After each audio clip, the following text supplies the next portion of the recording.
Bonjour les amis, alors voici notre troisième et dernière leçon pour la semaine.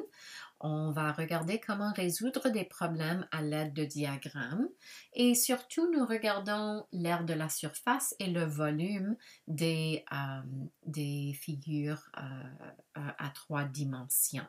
Alors, regardons l'instruction. Lorsqu'on te donne un problème complexe à résoudre, complexe ça peut dire à plusieurs parties par exemple, essaye de le diviser en parties plus petites. Par exemple, si on te demande de trouver le volume d'une figure complexe, commence par la diviser en parties plus simples. Dessine ensuite chaque partie, trouve le volume de chacune, puis additionne tous les volumes pour trouver le volume total. Alors, regardons ici. On va faire deux exemples ensemble. Je vais vous montrer la question, premièrement. Voilà. OK. Alors, trouve le volume de cette figure. Alors, nous voyons que la figure est composée d'un cylindre et d'un cube. On nous donne toutes les dimensions. Et alors, moi, pour ma solution, je veux que qu'elle soit bien organisée. Donc, je commence en listant mes étapes. Numéro 1, je vais diviser la figure en deux parties, le cube et le cylindre. Deuxièmement, je vais trouver le volume de chaque figure. Troisièmement, je vais trouver le volume total de la figure en faisant la somme des deux volumes. Et finalement, je finirai avec une phrase de conclusion. Alors, comme ceci, quand je vous montre le travail que je fais, on peut très vite identifier ce qu'il y a à chaque étape. Alors, je vous encourage de donner une explication, une introduction à la solution comme celle-là. Alors, étape 1. Alors j'ai déjà divisé la figure en deux parties. Étape 2, je vais trouver le volume de notre cube ici. Alors, le volume du cube, c'est longueur fois largeur fois hauteur, comme n'importe quel prisme à base rectangulaire. Alors, je fais mes substitutions ici. On voit les dimensions, 2 cm, 2 cm et 2 cm, donc on les multiplie et cela nous donne 8 cm3. La deuxième partie de l'étape 2, c'est de trouver le volume du cylindre. Alors, on fait rappel aux formules qu'on a apprises de la leçon d'hier. Alors, voici pi fois rayon au carré fois la hauteur. Alors, c'est la formule pour l'aire de la surface, de la base du cercle multiplié par la hauteur pour nous donner le volume. On fait les substitutions, 3,14 fois 4 cm, c'est le rayon, et on élève cela au carré, multiplié par la hauteur de 2 cm. Suivant les règles de Pedmas, on trouve le carré de 4 cm à la prochaine étape.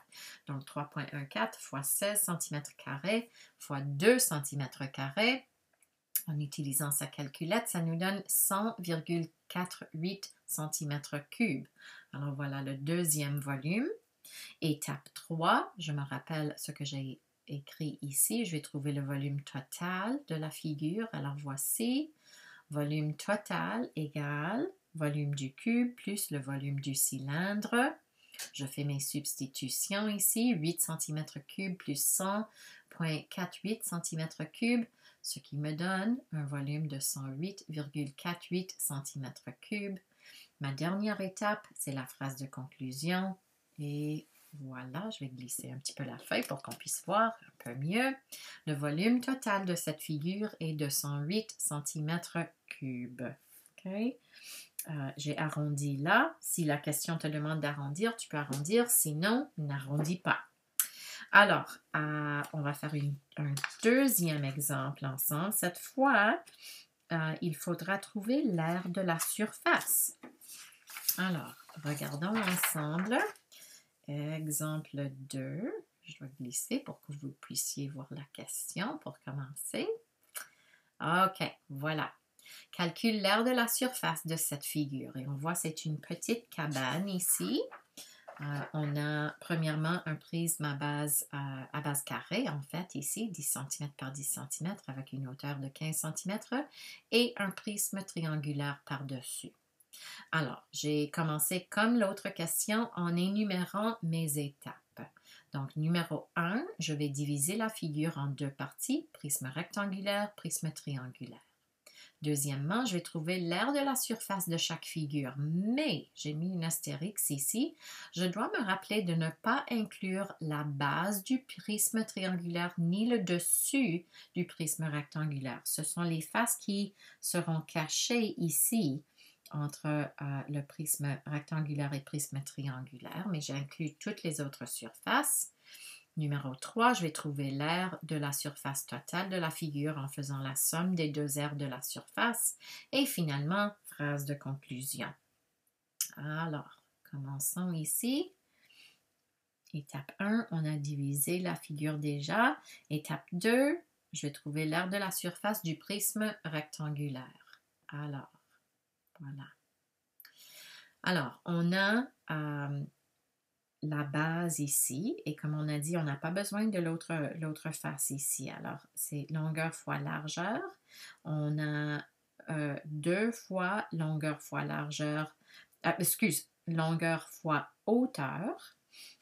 Alors, longueur fois hauteur ici, et puis 2 fois largeur fois hauteur, car chacune de ces deux faces a une face correspondante qui est cachée dans ce diagramme. Ensuite, je fais mes substitutions. Longueur fois largeur, c'est 10 cm fois 10 cm.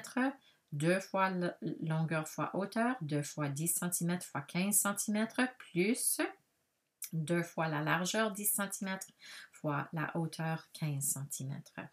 En suivant les règles de Padmas, je calcule 10 fois 10, c'est 100 cm². 2 fois 10 fois 15, c'est 300 cm². 2 fois 10 fois 15, encore 300 cm². Je trouve leur somme. Et l'aire de la surface du prisme rectangulaire, c'est de 700 cm². Je continue maintenant avec le prisme triangulaire, sachant que je ne dois pas trouver l'aire de la face en dessous, là. Alors, la formule dont je vais me servir, c'est 2 fois l'aire du triangle, car il y a un triangle ici et le triangle en arrière. On a l'aire du rectangle 1 qui pourrait être celui-là et l'aire du rectangle 2 que je vais appeler celui-là. Okay? L'aire du triangle, on sait que c'est base fois hauteur divisé par 2 et on en a 2.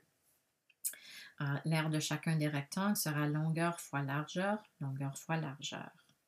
Alors, on continue avec les substitutions. 2 fois pour les deux triangles, base 10 cm fois hauteur 3 cm, divisé par 2 pour chacun des triangles. Puis, si nous regardons notre premier rectangle ici, base 10 cm fois longueur 10 cm, largeur fois 6 cm dans les deux cas. Donc 10 cm fois 6 cm plus 10 cm fois 6 cm. On fait les calculs. Maintenant, nous savons que multiplier par 2 et diviser par 2, ce sont des opérations inverses. On peut les exclure, on peut les annuler. Alors 10 fois 3, ça nous donne 30 cm². 10 fois 6, 60 cm², 10 fois 6, 60 cm². On trouve leur somme et voilà l'aire de la surface, 150 cm² pour le prisme triangulaire. Étape 3, si je reviens à mon plan ici, c'est trouver l'aire de la surface totale. Alors, je dois trouver la somme des deux. Donc, aire totale, c'est l'aire du prisme rectangulaire plus l'aire du prisme triangulaire. 700 cm² plus 150 cm² me donne 800 cm². 850, cm². Et ma phrase de conclusion, l'aire de la surface totale de cette figure est de 850 cm². Et voilà la leçon. Les questions à faire pour aujourd'hui seront des questions similaires à ce que nous avons fait ensemble. Lisez attentivement les instructions, s'il vous plaît, les amis. Essaie les questions suivantes. Assure-toi de suivre le bon format comme dans les exemples. N'oublie pas, pour les questions complexes comme celle-ci, il vous faut un plan, il vous faut des explications pour montrer quelle est la marche à suivre et il faut que la solution soit bien organisée. Alors, explication, formule, substitution, n'oubliez pas les unités. Faites les calculs suivant les règles de Padmas, phrase de conclusion.